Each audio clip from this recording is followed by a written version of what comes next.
Marcus, Manchester, c'est fini. C'est là. Action. Les gars, comment vous allez? Très heureux de vous retrouver en ce samedi. Un beau samedi. J'avais envie de parler parce que si c'était lui, il faut en parler. Nico Williams n'est plus venu. Nico Williams a fait à sa sauce en sorte de ne plus venir, a décidé de prolonger bêtement, qu'on se le dise, à Bilbao. C'est son choix, on le respecte, il n'y a pas de souci. Et si c'était lui? Si c'était ce gars? Je dis pas si c'était lui en mode c'est lui qui va nous faire gagner tous les matchs, mais si c'était lui, la recrue idéale, si c'était vraiment lui que depuis le début on devrait acheter, on devrait se positionner. Parce que oui, Nico Williams c'est bien, Nico Williams a que 23 ans, Nico Williams, je le répète pour ma part, il était loin d'être exceptionnel dans son jeu. Par contre là, on a une bête. Marcus Rashford, ouais, moi j'aime beaucoup ce joueur et c'est les discussions en ce moment qui avancent petit à petit. Le Barça a du coup gardé de l'argent pour n'a pas acheté Nico Williams, donc du coup a toujours les finances et les moyens pour acheter un autre joueur. Et Marcus Rashford est pour moi le profil un petit peu mieux ciblé que Nico Williams pour la saison à venir. Pourquoi je vous dis ça? Déjà dans un premier temps, on a Nico Williams qui est très jeune, qui pour moi manque encore d'expérience. Ça s'est pas fait, mais peut-être que c'est un mal pour un bien. J'aime bien cette phrase. Souvent, les choses ne se font pas parce que d'autres choses doivent se faire. Moi, j'aime bien partir de ce principe-là. Et je vous dis que c'est peut-être pas le profil idéal dans le sens où il était très jeune, dans le sens où il était maladroit devant le but, où les efforts de Nico Williams, je le rappelle, ne sont pas exceptionnels. Alors oui, avec Bilbao, il s'est habitué la saison dernière à faire des efforts, à défendre pour l'équipe, à jouer plus pour son équipe que pour lui-même. Mais il ne faut pas oublier que c'est aujourd'hui une star mondiale en termes de visibilité, en termes de renommée. Donc tu as tendance à un petit peu plus être relâché. Pour ma part, c'est ce que je pense de certains joueurs, dont Nico Williams. On a un Marcus Rashford qui lui par contre a connu la gloire, a connu être ce que Nico Williams est à l'heure actuelle.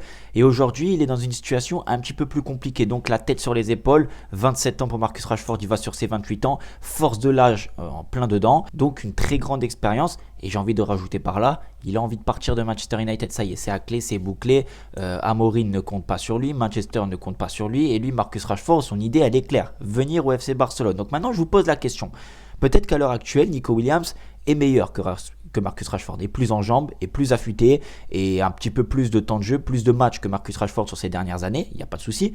Mais je vous pose la question, est-ce que vous préférez un joueur comme Nico Williams qui a fait un petit peu, pas des manières, mais qui a fait monter sa valeur marchande pour avoir un meilleur contrat avec Bilbao? Pour moi, c'est ce qui s'est passé parce que si tu veux venir dans un club, tu fais tout pour venir. Qu'importe ce qu'il y a, tu fais tout pour venir, même si tu dois attendre quelques mois pour être inscrit, comme Dani Olmo l'a fait. Si tu veux venir dans un club, tu viens. Même si le Barça a ses torts, je l'entends, mais si tu veux venir, tu fais tout pour.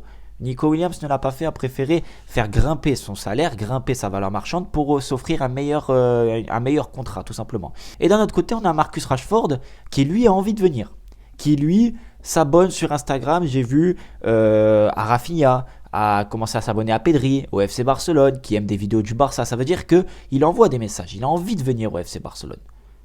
Oui, ça va pas être donné. Oui, ça va être un gros salaire, on va y venir juste après.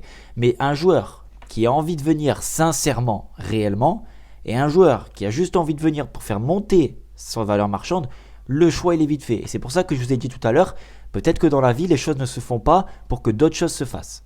Bref, fini la philosophie, parlons football. Marcus Rashford, moi j'adore. Je l'ai dit d'ailleurs ici il y a un mois, je vous ai fait une vidéo sur Ansu Fati et Marcus Rashford, c'était le thème de la vidéo. Je vous ai dit j'adore le profil, j'adore le joueur. Pourquoi? Parce que il est rapide. Il est puissant, c'est un tueur devant la cage, il est combatif, il a le sens de l'effort. Rappelez-vous, à Manchester United, c'est quelqu'un qui défend beaucoup et vu qu'il est costaud, puissant, il récupère pas mal de ballons. C'est un tout en fait, un beau cocktail. Marcus Rashford, il a des défauts, c'est son irrégularité, voilà, il est souvent irrégulier, un petit peu nonchalant sur certains matchs où il peut choisir ses matchs. Maintenant, Marcus Rashford, c'est un talent pur, un talent brut.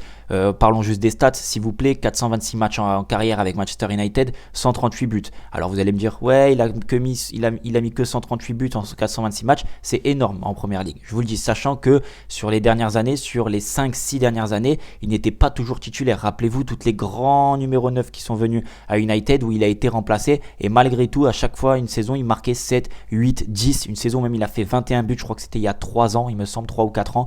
Marcus Rashford, quand tu le mets dans de bonnes conditions, quand il est en forme, quand il a envie d'être là et quand il a envie de jouer et qu'il a la confiance de son coach, c'est très très fort. La preuve, juste l'année dernière avec Aston Aston Villa. Il a été prêté avec Unai Emery. Tout simplement 17 matchs, 4 buts, 6 passes décisives.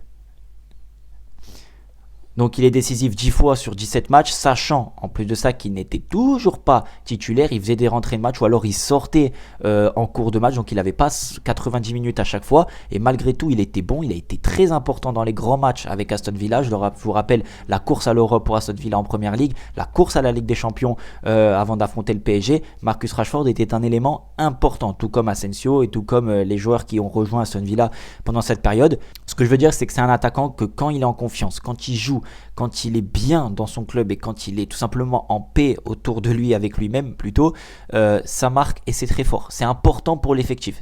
On parle plus de stats, on parle de poste. C'est un joueur hyper polyvalent. Il peut jouer à gauche, il peut jouer à droite, il peut jouer en neuf. Nous, on a besoin de quoi? D'un numéro 9 pour remplacer Robert Lewandowski. Moi, j'aime beaucoup l'idée Marcus Rashford dans le sens où il peut jouer sur tous les fonds de l'attaque, tout comme Ferran Torres. Ferran Torres, on peut le mettre à droite, il chipote pas. À gauche, il chipote pas.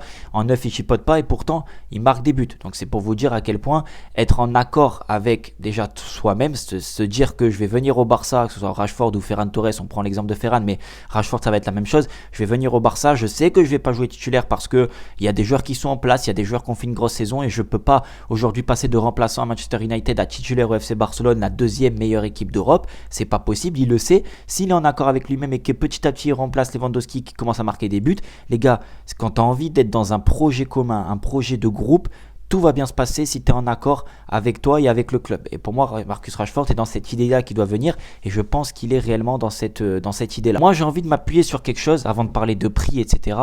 C'est que Marcus Rashford, au-delà de ses 138 buts, Marcus Rashford dans les gros matchs, c'est très très fort. Voilà, contre Chelsea, contre Liverpool, contre City, contre qui vous voulez, Arsenal, il a toujours marqué, il a toujours été très fort. Maintenant, même en sélection, 62 sélections pour Marcus Rashford depuis qu'il a 18 ans, il me semble, 62 matchs, 17 buts.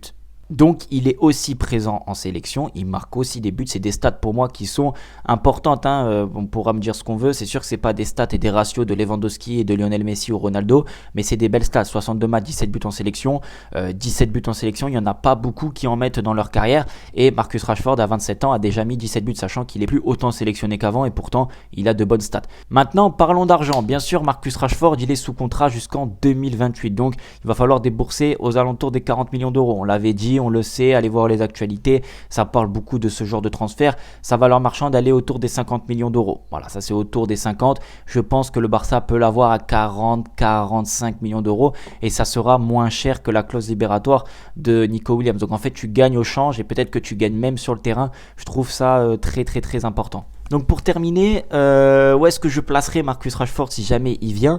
Je vous le dis sincèrement, je le placerai sur le banc. Voilà. Vous allez me dire, mais tu me parles de Rashford comme si c'était le recrue idéal, tu le mets sur le banc. Oui, parce que, je l'ai dit depuis la fin de saison dernière, quand on a commencé à parler mercato et depuis tout l'été, je vous ai dit, il ne faut pas recruter des joueurs qui vont enlever le statut et la place de titulaire aux titulaires qu'on a déjà. Parce qu'en fait, le Barça a tellement été sur un nuage, a tellement bien joué, s'est tellement complété les uns aux autres, a tellement trouvé une hiérarchie qu'aujourd'hui, tu ne peux pas arriver prendre un joueur qui ne joue pas ou même un joueur qui joue et le mettre titulaire directement. Ça va pour moi dérégler un petit peu la chose, sachant que tout le monde a été irréprochable. Donc je le mettrai sur le banc. Maintenant, à noter cependant. Voilà, cependant, c'est pas parce qu'il est sur le banc qu'il ne jouera pas. Pour moi, ça sera le joueur qu'il faudra faire rentrer en premier sur le secteur offensif, que ce soit à la place de Robert Lewandowski. Il peut prendre la place de Lewandowski si Lewandowski à son âge ne marque pas autant de buts, n'est pas autant décisif que la saison dernière. Il peut prendre la place, passer devant Ferran Torres si Ferran Torres n'a pas le même mérite que lui, pas le même mérite que la saison dernière. Pour moi, il peut jouer à gauche à la place de Rafinha, il peut jouer à droite à la place de Lamine Yamal et il peut jouer en neuf. Donc en fait, tu t'offres beaucoup de possibilités et surtout un gain de temps énorme entre chercher un attaquant pour Lewandowski et l'avoir peut-être juste là à 40 millions d'euros, 27 ans, 28 ans, puissant, physique, combatif, il est peut-être là. Maintenant, je n'ai pas la science infuse, je ne sais pas si ça sera un bon transfert, je ne sais pas s'il acceptera le fait d'être remplaçant. En tout cas, quand je regarde les choses comme ça, je prends tout le contexte contractuel de Marcus Rashford, financière du Barça, je me dis que le joueur idéal, il est là. Bref, voilà, c'est tout pour la vidéo. Dites-moi ce que vous en pensez de Marcus Rashford, si c'est la recrue idéale. Si c'était lui, Voilà, c'est le titre de la vidéo. Si c'était lui le joueur qu'on devrait faire venir et après stopper un petit peu le marché de transfert pour ne pas non plus surpeupler l'effectif. On a fait une vidéo sur les milieux de terrain. Vous avez vu qu'on est énormément. Peut-être recruter encore un défenseur droit ou un défenseur gauche. Et puis après, je pense qu'on sera bon. Merci du soutien. Prenez soin de vous et de votre famille. Je vous dis à la prochaine.